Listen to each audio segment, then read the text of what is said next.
श्रीमद् भगवद गीता के पास आपके हर प्रश्न का उत्तर है। चाहे आपकी कोई भी परेशानी हो, कोई भी इच्छा हो, श्रीमद् भगवद गीता आपके हर प्रश्न का उत्तर देती है, आपकी हर समस्या का हल देती है। चाहे वो परेशानी आपके मन की हो या धन की हो या आपके शरीर की हो या आपके रिश्तों की हो, आपको अपनी हर समस्या का उत्तर श्रीमद् भगवद गीता में जरूर मिलेगा। आज हम उसी श्रीमद् भगवद गीता के ऐसे 11 अनमोल उपदेश आपको बताएंगे जो आपकी पूरी जिंदगी बदल देंगे। बस आप इन बातों को वीडियो के अंत तक ध्यान से सुनिए। जो भी व्यक्ति इस वीडियो को अंत तक सुनेगा उसे अपनी जिंदगी, उसे अपनी हर परेशानी का हल अवश्य मिलेगा। उसे अपनी जिंदगी में जो कुछ भी चाहिए वो उसे जरूर मिलेगा। श्रीमद् भगवद गीता का सबसे पहला उपदेश यही है कि कोई अगर आपका अपना है या कोई आपसे बड़ा है तो उसका अपने प्रति गलत व्यवहार कभी भी सहन नहीं करना चाहिए। ये गीता का उपदेश हमारी जिंदगी से भी जुड़ा है। हम भी अपने मन की अधिकतर तकलीफों को ये सोचकर जिंदगी भर सहते रहते हैं कि ये तो मेरा अपना है, ये तो मेरा बड़ा है, इसको हम कैसे कुछ कह सकते हैं। हम अगर नहीं सहेंगे, कुछ कह देंगे तो हमारे रिश्ते ही खराब हो जाएंगे, हमारे रिश्ते ही समाप्त हो जाएंगे। पर सोचने की बात यह है कि उस व्यक्ति को आप अपना कैसे मान सकते हैं जो आपकी तकलीफों की वजह हो। अपना तो वो होता है जो हमारी तकलीफों को दूर कर दे। तो गीता का ये उपदेश है कि किसी को भी अपना फायदा मत उठाने दो, किसी को भी खुद पर जुल्म मत करने दो, क्योंकि आप जितना सहेंगे लोग आपको उतना सहने के लिए और मजबूर करेंगे। गीता का पहला अध्याय जिसका नाम अर्जुन विषाद योग और दूसरा अध्याय जिसका नाम सांख्य योग है, उसके आरंभ में अर्जुन ने श्री कृष्ण के आगे अपना दुख प्रकट किया है कि हे केशव, मैं कौरवों से कैसे युद्ध कर सकता हूं, ये सब तो मेरे अपने ही हैं। मैं कैसे भीष्म पितामह और द्रोणाचार्य से युद्ध करूंगा, क्योंकि वो दोनों मेरे पूजनीय हैं। इसलिए इन गुरुजनों को मारने से तो अच्छा है मैं भिक्षा के अन्न को खाकर अपने जीवन का गुजारा करूं। और जिन कौरवों से मैं युद्ध करने जा रहा हूं वो सब धृतराष्ट्र के पुत्र मेरे भाई ही हैं, मेरे अपने ही हैं। इन सबको मारने से अच्छा है कि मैं सन्यासी बन जाऊं। तो श्री कृष्ण ने अर्जुन से कहा कि यहां कौन अपना है और कौन पराया है। जो अधर्म करता है उसके साथ युद्ध करना तुझे मोक्ष और मुक्ति देगा। तू अपने इस मन के मोह को त्याग दे, नहीं तो सारा जग तेरी निंदा ही करेगा, तुझे डरपोक कहेगा। बात अपने पराये की नहीं है, बात धर्म और अधर्म की है, बात सही और गलत की है। अगर तू गलत को सहेगा, उसका अंत नहीं करेगा, तो गलत करने वाले को और बल मिलेगा, वो और भी गलत करेगा। इसीलिए मन के मोह को त्याग करके तू युद्ध कर। महाभारत की एक और कहानी भी है। जब अर्जुन के पुत्र अभिमन्यु की युद्ध में मृत्यु हो जाती है तब अर्जुन बहुत दुखी होता है, रोने लगता है। वो श्री कृष्ण से कहने लगा कि मेरा पुत्र अभिमन्यु मर गया है, मैं ये दुख बिल्कुल भी सहन नहीं कर सकता, मैं भी अपने आप को समाप्त कर लूंगा। फिर भगवान श्री कृष्ण उसे आत्माओं के लोक में लेके गए, जहां अभिमन्यु आनंद से बैठा हुआ था। क्योंकि उसने क्षत्रियोचित व्यवहार किया, इसलिए उसे उत्तम पद की प्राप्ति हुई। जब अर्जुन अभिमन्यु के पास रोते रोते पहुंचा, अपने पुत्र को देखकर अर्जुन बहुत प्रसन्न हुआ। उसे गले से लगाकर कहने लगा कि हे पुत्र, तेरे बिना तो मैं जी ही नहीं सकता, मैंने तो अपने जीवन की आशा का ही त्याग कर दिया है। तो अभिमन्यु कहने लगा कि आप कौन हैं? अर्जुन बोला, मैं तेरा पिता हूं, तू मेरा पुत्र है अभिमन्यु। तो अभिमन्यु कहने लगा कि कौन पिता कौन पुत्र, मेरे हजारों जन्म हुए हैं। किसी जन्म में आप मेरे पिता बनते हैं और किसी जन्म में मैं आपका पिता बनता हूं। आत्मा का न कोई माता होता है न कोई पिता होता है।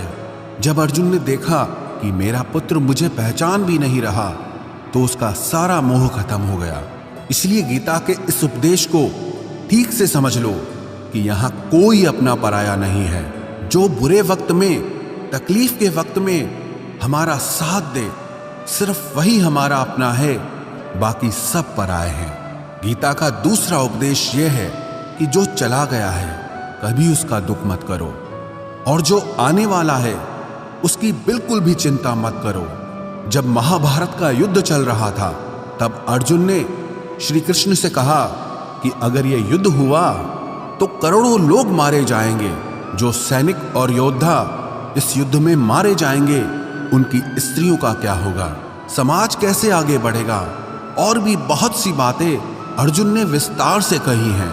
तो भगवान श्री कृष्ण ने कहा, अशोच्यानन्वशोचस्त्वम प्रज्ञावादांश्च भाषसे गतासून अगतासूंश्च नानुशोचन्ति पंडिताः। श्री कृष्ण बोले, हे अर्जुन, तू बड़ी बड़ी ज्ञानियों जैसी बातें करता है, लेकिन जो सच में ज्ञानी होता है, वो जो लोग मर चुके हैं, जा चुके हैं या एक दिन जाने वाले हैं, उनकी चिंता नहीं करता है, उनका दुख नहीं करता है। तेरे हाथ में कुछ भी नहीं है, तू चाहकर भी कुछ कंट्रोल नहीं कर सकता। जीवन और मरण ये तो प्रकृति की नियति है।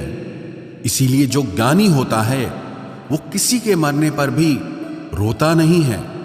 ज्ञानी जन ना ही बीते हुए कल का शोक करते हैं और ना ही आने वाले कल की चिंता करते हैं। इसीलिए जो होने वाला है वो होकर ही रहता है, और जो नहीं होने वाला है वो कभी नहीं होगा। ऐसा निश्चय जिसको समझ में आ जाता है, जिसकी बुद्धि में आ जाता है, उसे कभी कोई चिंता नहीं सताती, कोई दुख नहीं सताता। हमारे सारे दुखों का कारण ही यही है। या तो हम जो वक्त गुजर चुका है उसे सोच सोचकर परेशान होते रहते हैं, या भविष्य की चिंता कर करके खुद को बीमार कर देते हैं, नष्ट कर देते हैं। गीता का ज्ञान हमें यही सिखाता है कि ना तो हम बीता हुआ कल बदल सकते हैं और ना ही आने वाले कल पर कंट्रोल कर सकते हैं। हमारे हाथ में सिर्फ वर्तमान है, सिर्फ आज का ही पल है। हमारा 98% तनाव और चिंताएं भूतकाल और भविष्यकाल के बारे में सोचते रहने से होता है। हम हमेशा उसी में ही जीते रहते हैं, मगर वर्तमान में कभी नहीं जीते, इस पल को कभी नहीं जीते। जब आप वर्तमान का पूरा आनंद लेना सीख जाओगे, तभी आपकी जिंदगी से तनाव कम होगा, चिंताएं खत्म होगी। वर्तमान में जीना एक बहुत बड़ी उपलब्धि है। हमारे हाथ में भी सिर्फ आज का ही पल है। हमें जो भी करना है आज ही करना है। कभी भी ये सोचकर समय को नष्ट नहीं करना चाहिए कि अभी मेरे पास बहुत समय बचा है। एक गुरुजी ने अपने एक शिष्य को पारस का पत्थर दिया। उनका वो शिष्य बहुत आलसी था, हर काम को कल पे टाल देता था। तो गुरुजी ने उसे कहा कि मैं तुझे ये पारस पत्थर दे रहा हूं। इस पारस पत्थर से जब तू लोहे को स्पर्श कराएगा तो वो लोहा स्वर्ण बन जाएगा, सोना बन जाएगा। और ये पारस पत्थर मैं तुझे 1 महीने के लिए दे रहा हूं। जब 1 महीना समाप्त हो जाएगा तब मैं तुझसे ये पत्थर वापस ले लूंगा। तब तक तू इस पत्थर को अपने पास ही रख। गुरुजी का वो शिष्य बाजार में लोहा खरीदने के लिए गया। जब बाजार में वो लोहा खरीदने पहुंचा तो उसे लोहे का वो रेट बहुत महंगा लगा। उसने कहा थोड़े दिन रुक के ले लूंगा, जब लोहे का रेट कम हो जाएगा। पर उसकी बुद्धि में ये बिल्कुल नहीं आया कि इस लोहे को मैं सोना बनाकर बहुत अधिक धन बना सकता हूं। लेकिन उसके मन की सुस्ती, उसके मन का आलस्य, उसकी वजह से उसने उस काम को कल पे टाल दिया।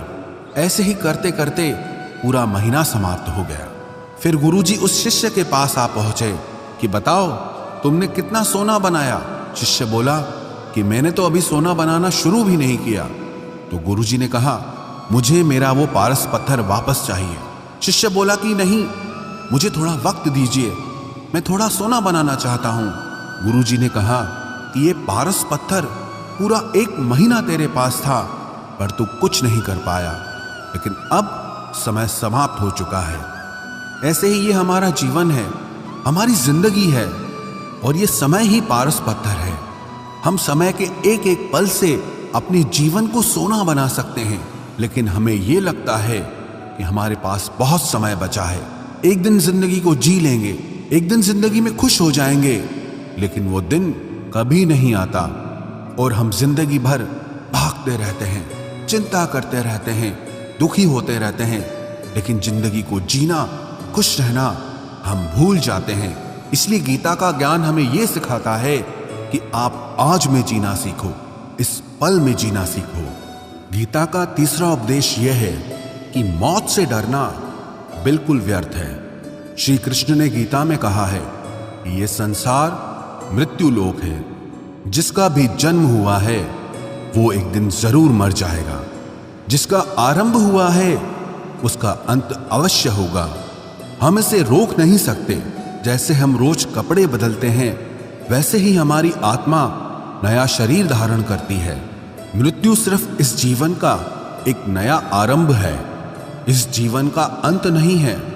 आत्मा कभी नहीं मर सकती और ना ही उसे कोई मार सकता है, लेकिन मौत का डर मनुष्य को सबसे ज्यादा लगा रहता है।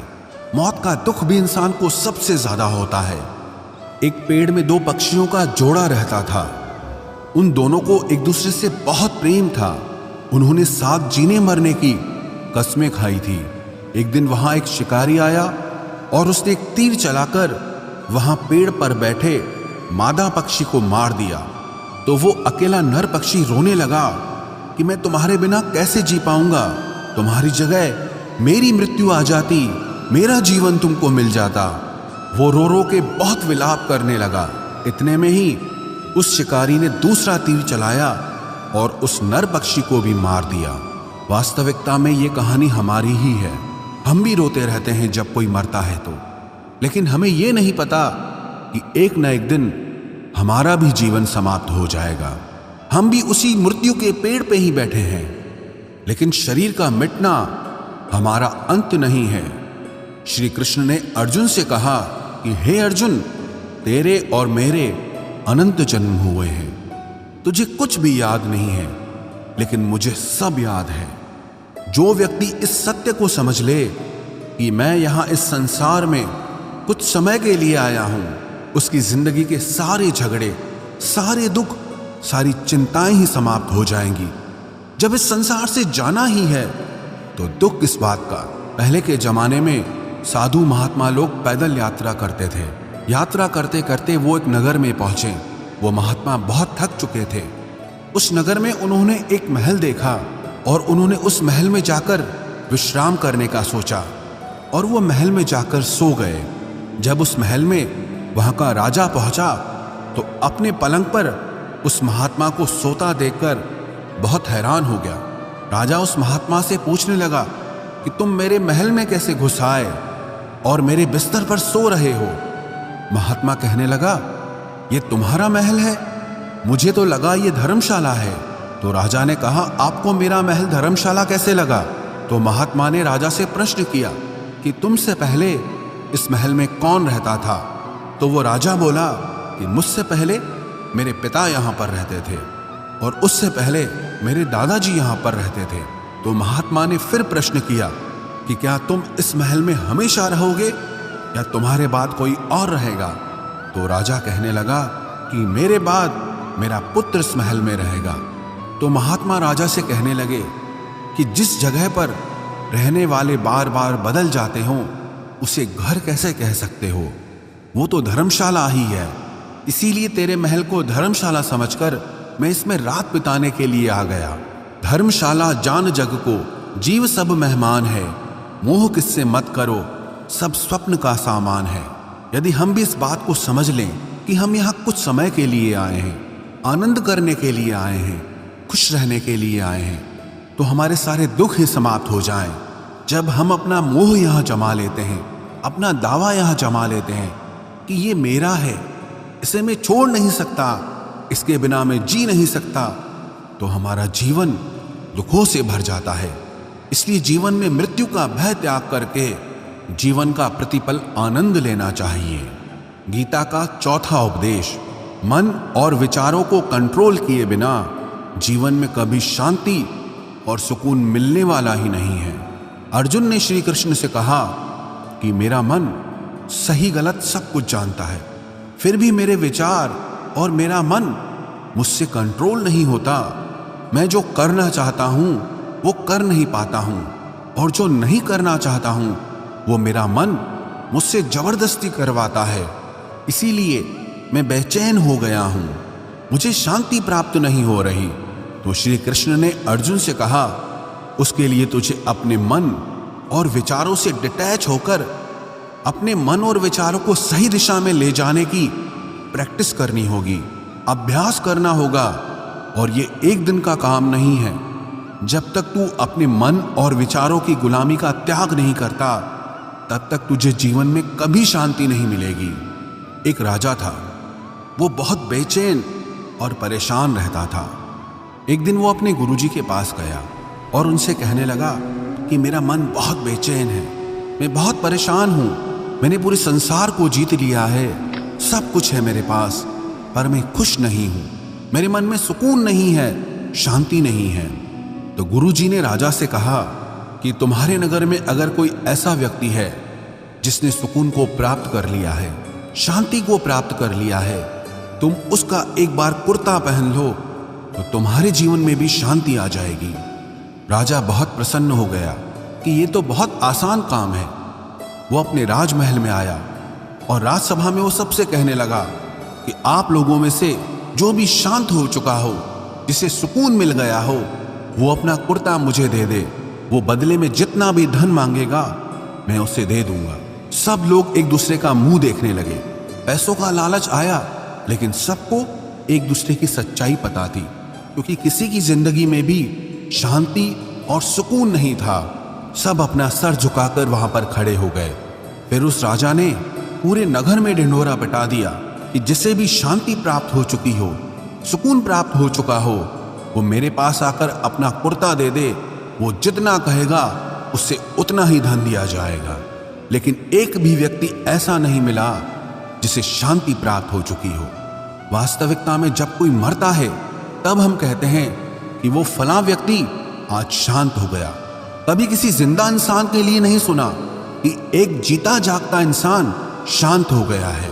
राजा के सैनिक पूरे शहर में ढूंढते रहे, फिर उन्हें पेड़ के नीचे एक महात्मा तपस्या करता दिखा, जिसके चेहरे पे एक शांति थी, सुकून था। वो सैनिक उस महात्मा के पास आकर पूछने लगे कि क्या आपने शांति प्राप्त कर ली है, सुकून प्राप्त कर लिया है? महात्मा ने कहा, मैं पूरी तरह से शांत हूं। तो सैनिक उसे राजा के पास ले आए।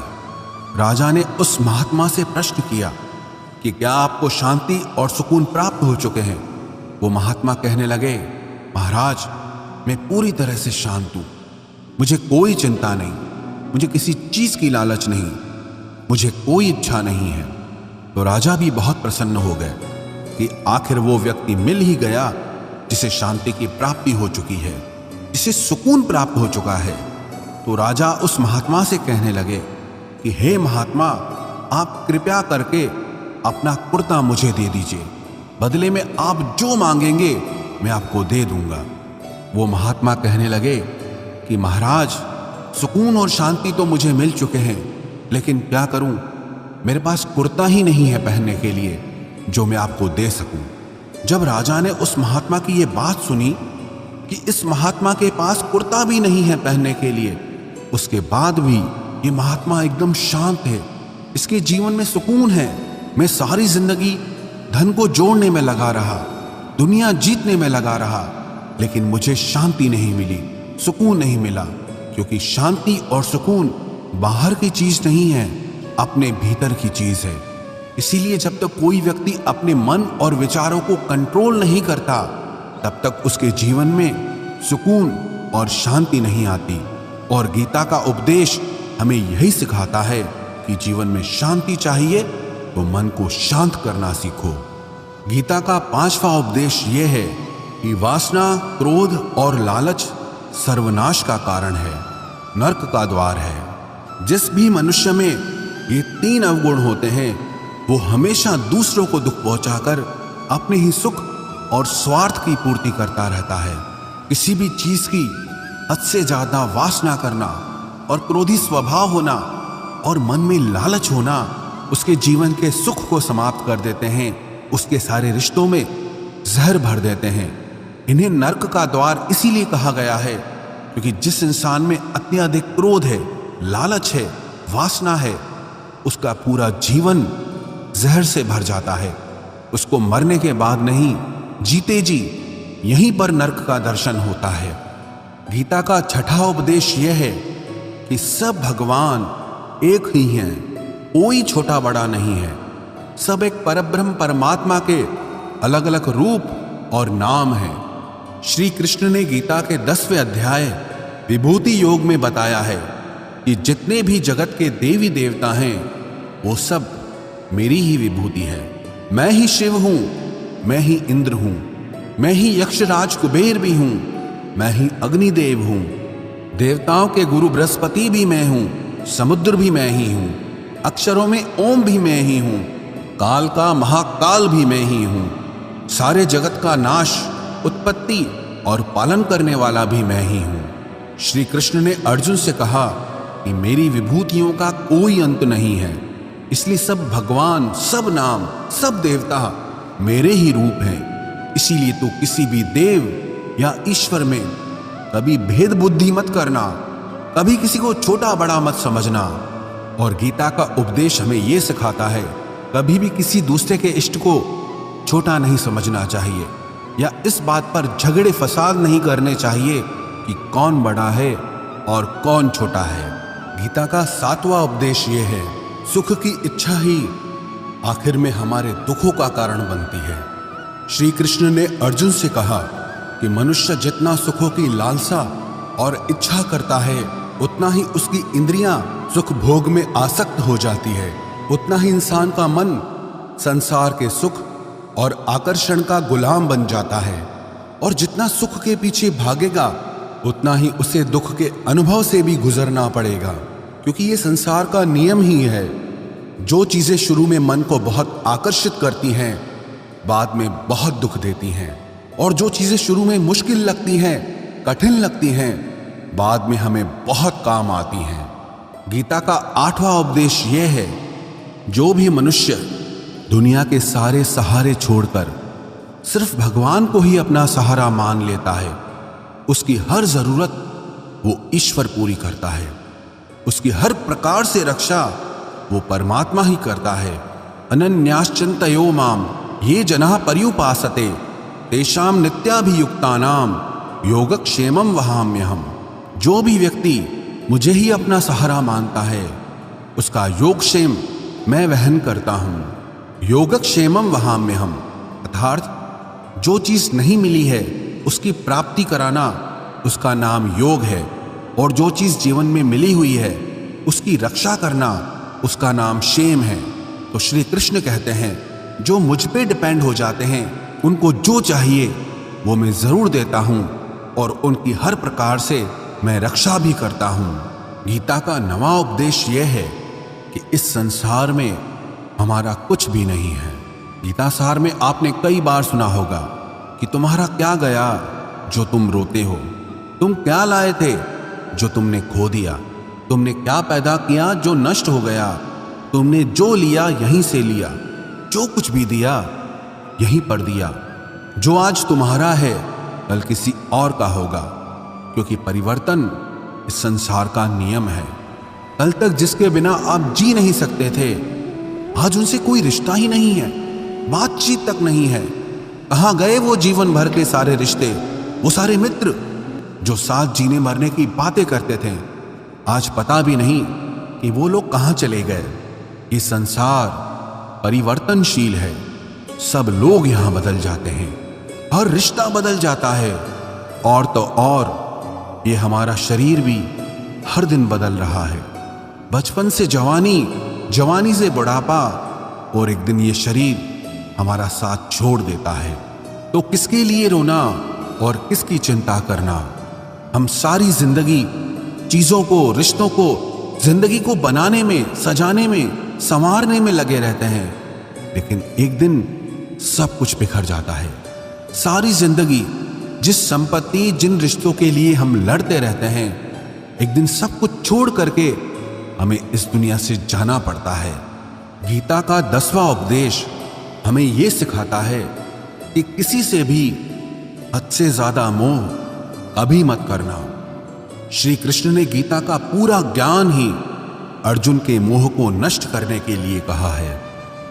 ये मोह ही है जो इंसान को सबसे ज्यादा रुलाता है। मोह इतना बलवान है कि शेर जैसे इंसान को भी गीदड़ बना देता है। जो अर्जुन युद्ध में देवताओं से भी जीत गया, पर अपने रिश्तेदारों को युद्ध में देखकर उसका हाथ कांपने लगा। वो बोला, हे केशव, मेरे हाथ में धनुष पकड़ने की ताकत भी नहीं बची है, मेरे हाथ कांप रहे हैं, मैं युद्ध नहीं कर पाऊंगा। ये मोह इतना पेनफुल होता है जिसकी पीड़ा ना सह पाने के कारण कई लोग अपनी जिंदगी खत्म कर देते हैं, आत्महत्या तक कर लेते हैं कि उस व्यक्ति के बिना हम जी नहीं पाएंगे। जीवन में किसी से भी हद से ज्यादा मोह करोगे तो जीवन भर पीड़ा का ही सामना करना पड़ेगा। जो व्यक्ति अपने मोह से बाहर नहीं आता, उसका सब कुछ उससे छिन जाता है, उसकी सारी खुशी खत्म हो जाती है। इसीलिए गीता का ज्ञान बार बार यही सिखाता है कि अपने मन के मोह को त्याग करके आप बलवान बनो, बुद्धिमान बनो, सत्य के दर्शन करो कि वास्तविकता क्या है। क्योंकि हमारा मोह हमें हमेशा झूठ ही दिखाता है, झूठ पे ही विश्वास दिलाता है और दिल में झूठी उम्मीदें जगाता है। और ये ही हमारे दुखों का सबसे बड़ा कारण है। हम ही मोह कर लेते हैं, हम ही लोगों से उम्मीदें लगा बैठते हैं, पर वास्तविकता बिल्कुल अलग होती है। लोग वैसे नहीं होते जैसे हम मान लेते हैं, जैसा हम समझ लेते हैं, क्योंकि मोह के कारण हमें सच्चाई नहीं दिख पाती, लोगों का असली चेहरा नहीं दिख पाता। इसीलिए गीता का उपदेश हमें यह सिखाता है कि जीवन में अगर आनंद और प्रसन्नता से रहना है तो किसी में भी हद से ज्यादा मोह कभी मत करना।